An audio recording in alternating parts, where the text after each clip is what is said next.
I got to go out there today and I got to meet everybody's need. Instead, it's just saying one yes to cross the street one time, to be curious enough to respond.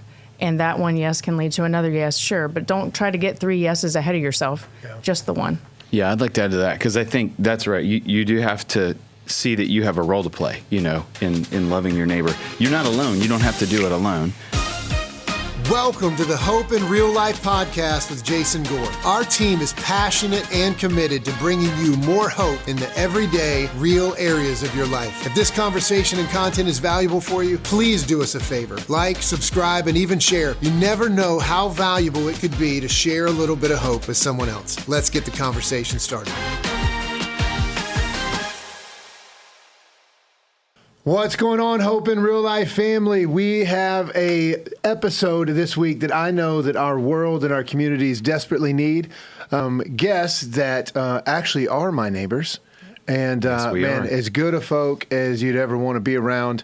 Welcome to the show, Shaun and Heather Sullivan. Thanks for being here with us. Thanks for having us, Jason. Yeah, why don't we just start out by, look, I'm sure we'll get into this at some point in the show, like what you guys do for a living and all that kind of stuff. But that's not really why you're here. Why you're here is we're actually just talking about neighboring. You guys are just good people. But why don't you just introduce yourselves to the audience and to our listeners and talk about yourself for a minute. Okay, great. You go first. All right. I'm Heather. We have 2 kids. We have 2 boys, teenagers. One of them just graduated from high school. The job that I get to do that you said we'll talk about later is one of the most fun things I could imagine doing with my life. I'll save it. I used to be a high school teacher. A lot of that plays into who I became as a person later in life. And, yeah, I think that's pretty much it. That's all you need to know.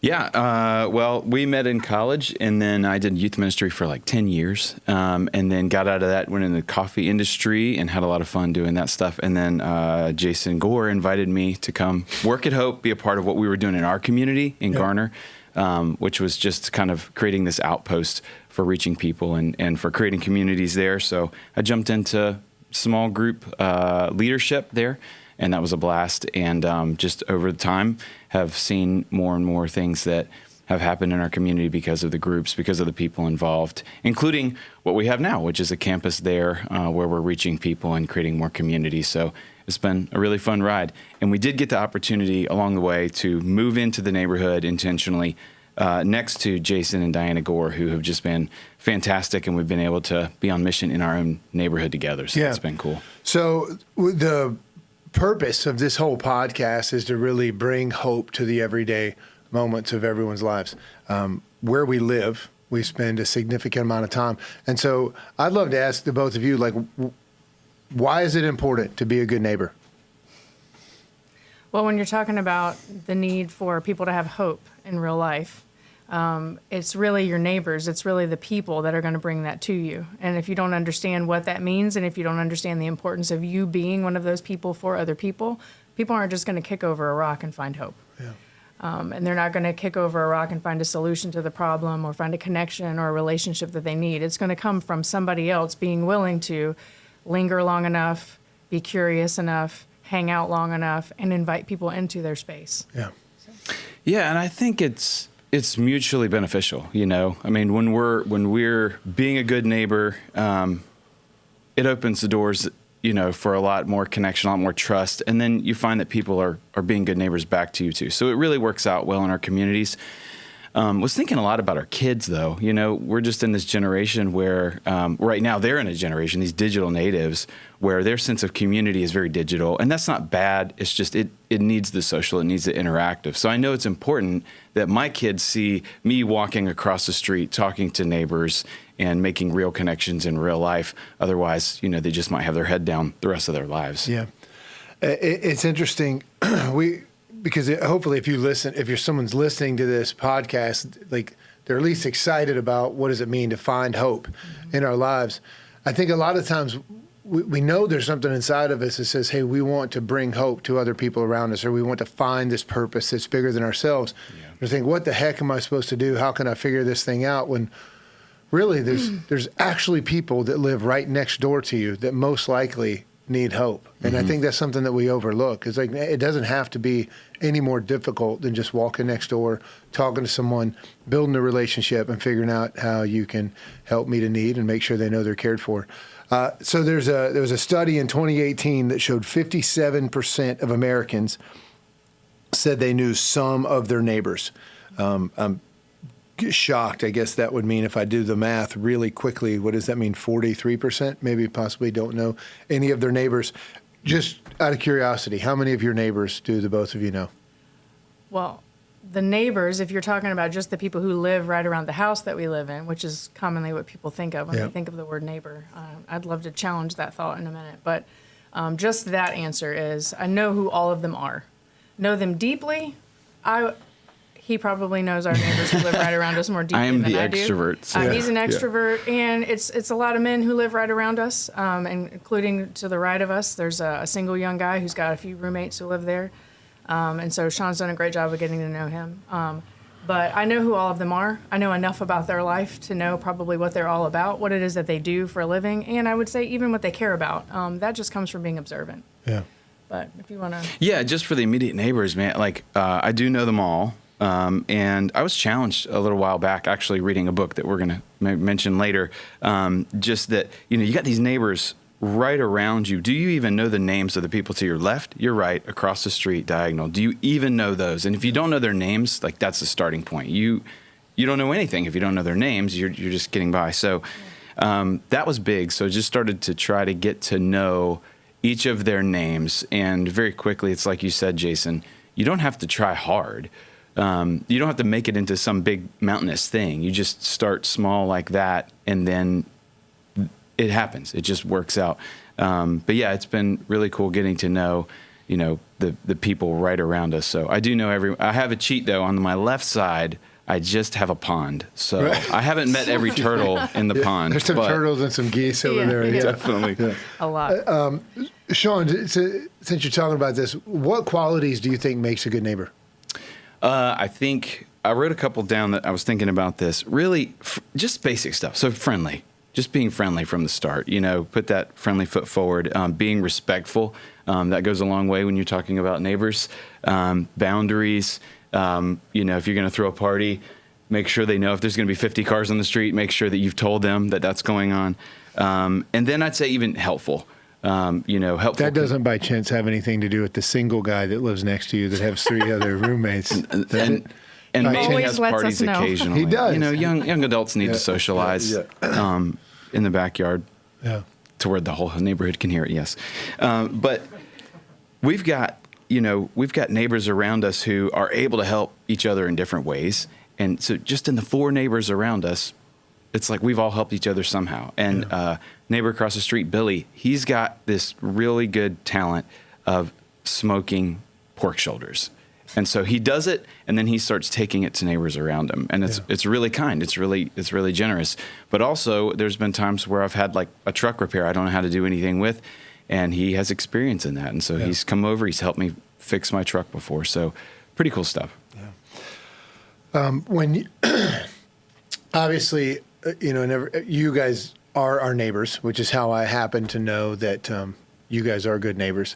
But let's talk for a minute just about, Heather, you alluded to this earlier, how maybe our neighbor isn't just someone that lives next to us. We're all a part of a community, a bunch of individual disconnected people running around doing their own things. While it might seem like it's best for me as an individual, it might not be best for the holistic community as a whole. And so why don't you just talk about that? What were you getting at a moment ago when you said you'd like to challenge the thought of a neighbor just being somebody that lives next to you? Yeah, well, I think that's a great place to start, and it's an important place to make sure that you are connected to the people who live directly around you, for sure. But that sometimes can oversimplify the concept, because what if the people around you don't seem to have some need that you're, showing up to meet, or what if they don't seem so hopeless? And you think that it's as simple as that. Or what if you live on a farm or your neighbor is the turtle in a pond?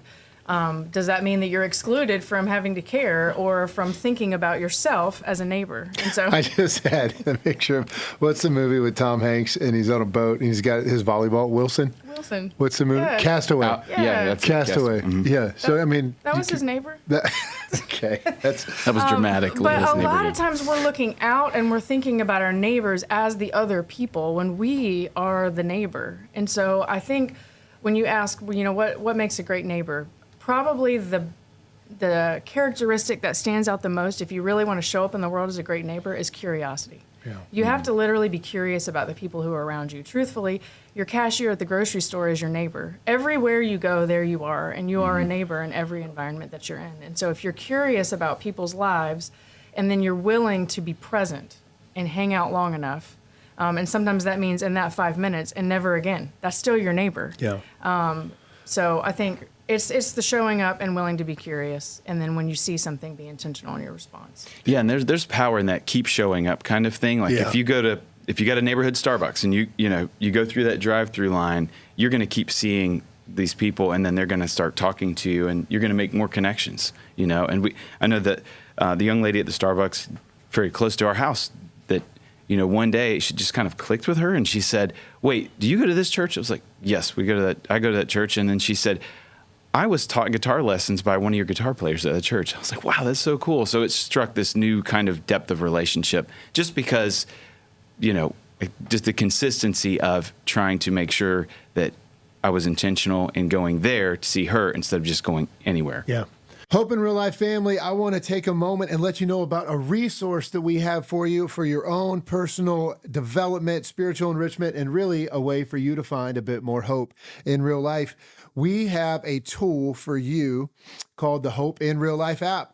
It offers things like parenting tips, financial resources, marriage insights. If you're looking for it, there's even Bible reading plans in there. And there's a community where you can even share prayer requests and know that someone is praying for you for whatever it is that you have going on in your life. It's available right now in the Apple App Store or in Google Play. You can search Hope in Real Life in both stores, or you can use the download link that is in the show notes. Remember, tomorrow can be better than today, and hope is possible even in real life.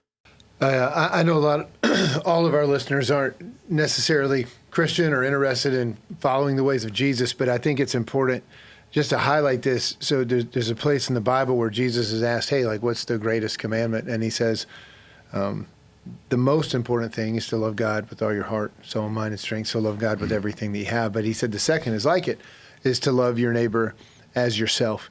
And I think the reason behind that is because that actually helps the world interact and experience life the way that God originally designed, right? Everybody loving each other. But then Jesus is asked, well, who's my neighbor?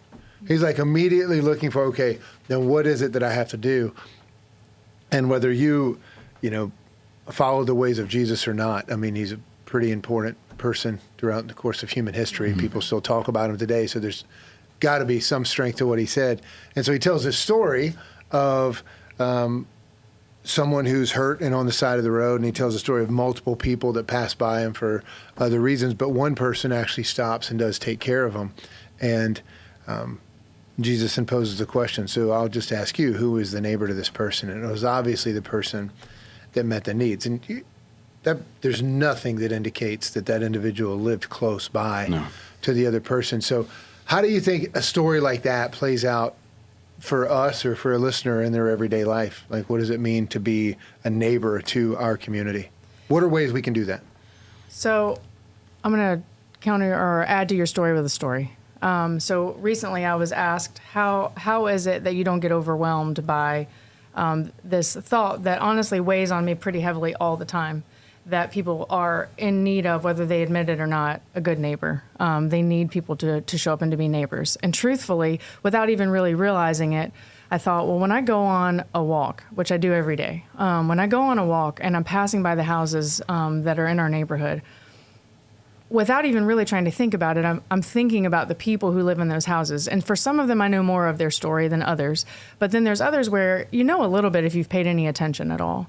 And so that's sort of where this thought of be curious about your neighbors and think about what's going on in their lives so that you can show up, so that when you do notice, wait a minute, there was an older person that lived in that house and there's 20 cars lined up outside the house right now. Something must be going on.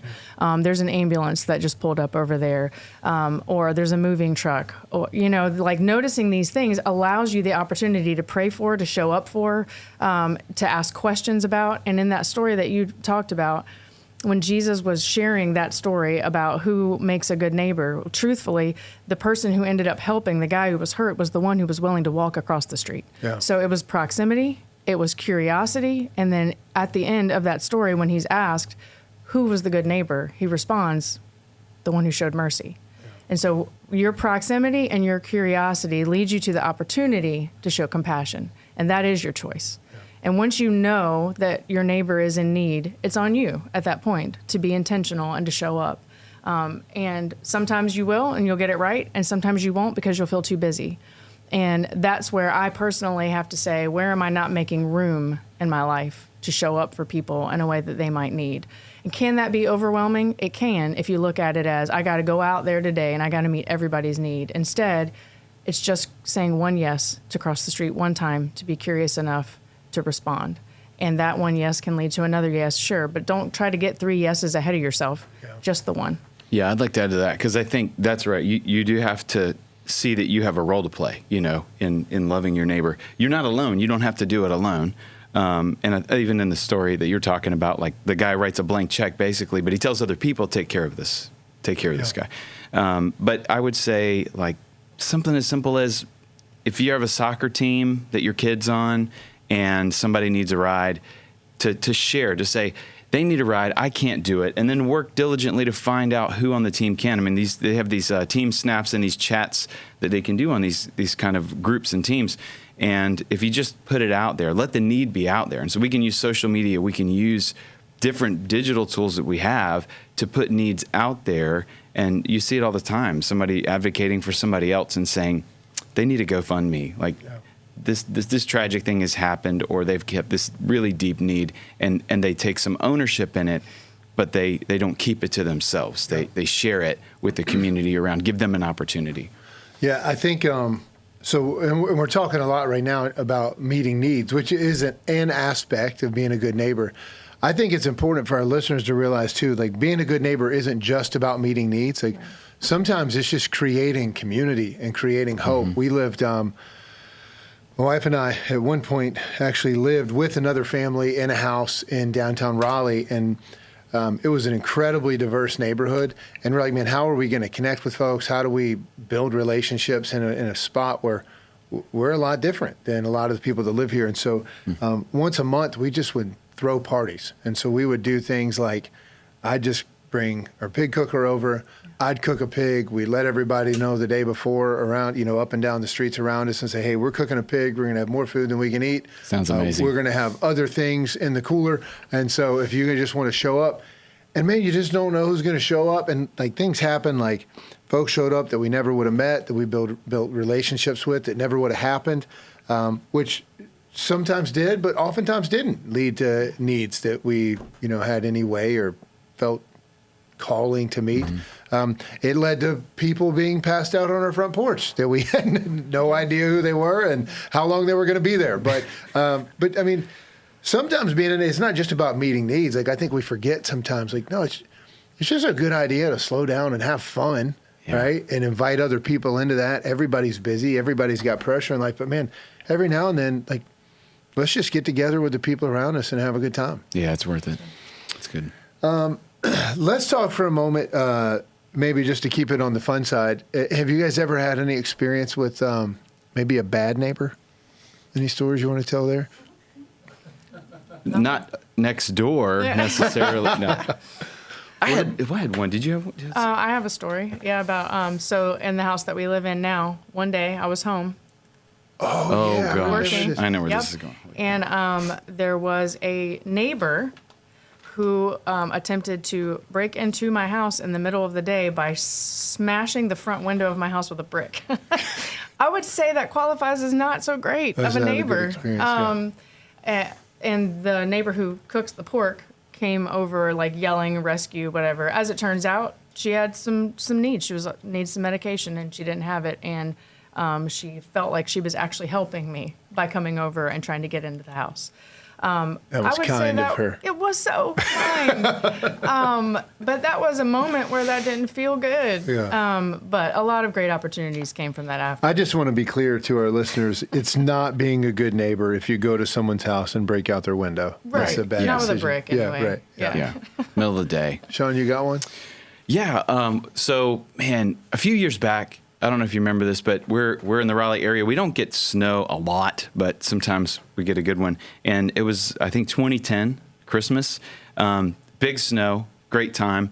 And so we did the Christmas Day thing with our kids, and we're opening everything, and then we kind of opened the curtains to kind of check out what's going on outside. I was like, and where is this going? And when we do, our neighbor, he works for a tow company and he loves hunting, has a tow truck out in the front of his yard, and there is a headless deer strapped on to the crossbars of the tow truck. Merry Christmas. And it's bleeding out right there in the front yard. How old were your kids? Oh, Seth was like 4. Yeah. Oh, that's great. And Brady was Uh, 1. And so I quickly shut the curtains back as fast as I could. And I was like, okay, well, we're going to check out the backyard and see how the snow's going there.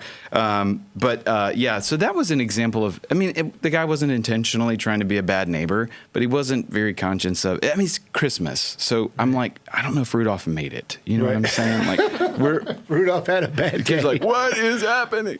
But yeah, so that was a weird one. Yeah. Gotcha. Yeah. Hope in Real Life family, we just want to take a moment and let you know about a resource that is available to you. I know a lot of our listeners aren't necessarily active in a church, might not even be a Christian. We are still thankful that you're spending time with us. However, we do get asked regularly, how can we find out more about your church or even just about this Jesus guy? And so if that is you, I want you to know you can tune in to gethope.tv. We have live services on Saturday, 4:15 p.m. and 6 p.m., or on Sunday at 9:30 a.m. or 11:15 a.m. Those are Eastern Standard Times. If you can't tune in during those times, we will drop our YouTube link as well as our podcast link down in the show notes. We would love to have you join in with us. Let's keep sharing some hope. Hey, let's just sit in this I want to go back. We talked about things, having fun. I think this is going to be, we got folks in the studio. Is this going to air sometime around July 4th? Is that right? Yes. Yeah, so let me just say this, man. If you're listening to this and you're like, you know what? How do I be a good neighbor at July 4th? Have a party, have a cookout, invite your neighbors, get some people together. Most people are looking for something to do. So talk to your spouse, right? If you're married, that's a good idea before you throw a big party. Make sure they're on board. Yeah. But get together with some neighbors. Say, hey, we're going to grill some burgers and just hang out for a day And hot start dogs. some conversation. People still eat hot dogs. There's warnings on it, but you still do it. It's cheap. It's great. I read something that said never mind. I'm not going to get into it about hot dogs. And this is not what this episode's about, but hot dogs taste great. They're definitely not good for you, but that's okay. That's a whole nother They're thing. still People socially love 'em. acceptable. Yeah. That's the point. Hey, let's talk resources for a moment. Like, say somebody hears this, like, hey, I'm intrigued. I want to grow in my ability to be a good neighbor, to be able to share hope with other people, to build community around me. What are some resources that you've all stumbled on to help out in this way? Well, I listened to a seminar that was given by a guy named David Docuson, and he had developed a neighboring, basically, strategy. The book he wrote is called Neighborliness. He does seminars. You can be a part of a community no matter where you are, where you jump on Zoom calls and basically hear ideas. They have created an entire center around helping the needs of people around Charlotte, North Carolina, But his model you can take and you can say what would work where we are, or you can just listen to it and get one idea and try it out. And so I love that because I felt like I could take it, it had handles on it, and I could do something right away. It's good. Yeah, I mentioned earlier just something that challenged me. It was The Art of Neighboring, a great book that just kind of lays out some basic, easy stuff that you Jay can do. Pathick? Is that Correct. Yes, right? that's right. Yeah. So that's a really good one. But to me, I felt like the greatest resource for me has just been my memory. Like thinking back how people made me feel in my community when they helped out my family, took care of us, or just celebrated things together. I mean, there was a young man who just graduated 8th grade in our community, not in our family, and a lot of us just showed up and celebrated him because it was a big deal for him. Yeah. And so, that kind of thing, like, what's your memories that you have of how people made you feel cared for and special, and like that you belong here? And just lean into that, because that's going to drive a lot of what you do. Yeah. As we get ready to wrap up, I just want to kind of throw another thought out here, because this actually is something that I'm personally passionate about. Like, how do we help other people just experience and enjoy life? And man, there's so much going on. If you think of young families, they have kids, they play in sports, they go to school. Man, I mean, just having kids in the public school system, like, you've got teachers that are stretched, administrators that are stretched, parents are stretched. You're dealing with inflation. You got way more dual income situations, both parents working. And so if you're talking about being a good neighbor, if you're talking about investing in your community, I would just challenge our listeners, man, look for opportunities to get involved in your community and then stick with it for the long haul. One of the greatest things that we've ever done as a family is started coaching Pop Warner football when our kids were like 7, 8 years old. And then we had the privilege to move up year after year with those kids, and now they're in high school. But the relationships that we have with those families, by God's grace, I'm convinced that all of our lives are more enriched and are better because of the time that we put in. And if you're not in sports, it doesn't have to be sports. It could be drama. It could be the arts. It could be getting involved in the school and just helping the PTA. I mean, who knows what it is? But man, there's so much value in just getting involved in your community, finding needs, whether it's a coach, whether it's supporting teachers, and just look around and see what's going on in the community, and then get involved. Yeah, it's not far away. It is right there with you. Okay.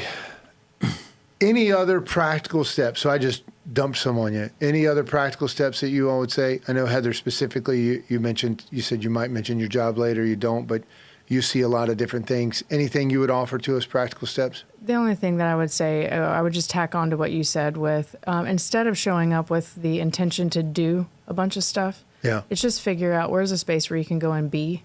Yeah. Because truthfully, that's really all people need is just they just need other people. And I think one of the implied questions that, whether we say it or not, that's out there in our mind is, well, why should I care? Or I don't feel like I need that. And the best thing I can say is, it's not great, is it doesn't really matter whether you feel like you need it or not, you do. Yeah. And so does everyone else. And so if you want to know why you should care and why you should, my challenge would be just to go do it. Yeah. Just go and be. Don't try to do anything. Don't, obviously I live in the land a little bit of meeting the needs, but don't start there, because people don't want to be a project. Right. People are people, and they want to be cared about as people. Yeah. And so I would say just go and be and show up. That's good. Yeah, and then just say yes when the opportunity is before you. I mean, nobody has time. Like, you just described a whole lot of things that tell us that we don't really have a lot of time, but you're never going to have enough time. You just have to be willing to say yes and press pause on the thing that you're working on, the thing that you're doing. Okay, so podcast is Hope in Real Life. I love to end every episode just by asking one question. What are you most hopeful for in your life right now? You go first this time. Man, I think I mentioned kids earlier. I'm just hopeful that the next generation understands like what real community can look like, and I think all of us are a little concerned about that for them, but it's not so far away. And so I'm hopeful that people will be intentional. Man, it's like summertime. It's time to get outside. It's time to do things. And my hope is that people will make those intentional steps, model it for their kids, and show their kids what it looks like. Yeah, in season 3, episode 3, we had Kristen McDonald on as our guest, and we talked about that, about how we all need community, but social media in a lot of ways makes us feel like we have more connection than we really do. And we've got to be so intentional about just making sure that we actually do interact with other people in person in real life. So yeah, that's great. Heather? Mine is deeply personal. I have an 18-year-old. We have an 18-year-old who just graduated, and we're getting to watch him become a young adult. And I'm just hopeful for what that's going to look like for him, for what it is he's about to experience, and for how our relationship's going to change and become sweeter. In spite of my bit of sadness about him moving on, it's going to be moving on into something that's going to be, I'm really hopeful for what it's going to become. Yeah, that's awesome. Well, thank you to the both of you for being on this episode, and thank you even more for actually being the neighbors that you both are, and the way that you invest in your community. It's beautiful to see. It's inspiring. And so, man, on behalf of, I feel like our whole community, thank you for what you both do. Hope and Real Life family, thank you so much for tuning in to this episode. Everything that we talked about, The Art of Neighboring by Jay Pathak, Neighborliness by David Dockerson. David Dockerson. We'll have that down in the show notes. We'll have the link to the episode with Kristen McDonald that we talked about. So all that will be there. Hey, listen, if this content has been valuable for you, or if maybe you've got a small group of folks, or just people from your HOA, who knows, that you want to work together to build a bit more community together, share this episode, all right? The world needs people that are going to be intentional about building community so that we can experience the hope and love that all of us desperately need. So take an action step. You never know the difference that you can make by sharing a bit of hope. Heather and Shaun, once again, thank you both for being here. Thank you, Jason. All right. Hope in Real Life. Love you all. If we can do anything for you, or if you have any comments, we'd love to hear what those are. We will catch you on the next episode. Thanks for tuning in to this episode of the Hope in Real Life podcast. If this content was valuable for you, don't forget, like, subscribe, share. You never know how important it could be to bring a little hope into someone else's life. There's even a place here for you to comment. We would love to hear from you and hear your feedback. Until next time, let's keep sharing hope.